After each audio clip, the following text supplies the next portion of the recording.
Assalamualaikum. Halo guys, dengan 59.000 aja kita bisa makan all you can eat di Holy Barbecue seberang Unsil Tasikmalaya loh.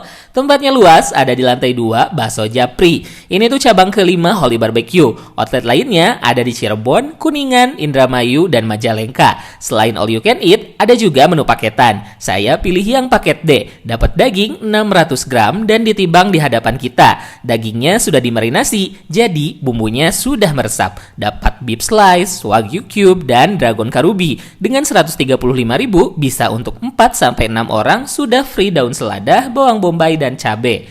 Saus racikan saya sih campuran dari saus black pepper, chili oil, garlic oil, dan chili saus. Mantep pisan nih, sausnya super pedas. Kalau mau yang berkuah, bisa ambil paket suki. Ini saya ambil yang rasa tom yum, rasanya pedas, asam, dan asin. Cukup dengan 65.000 aja. Yuk ajak bestimu atau keluarga untuk makan di Holy Barbecue.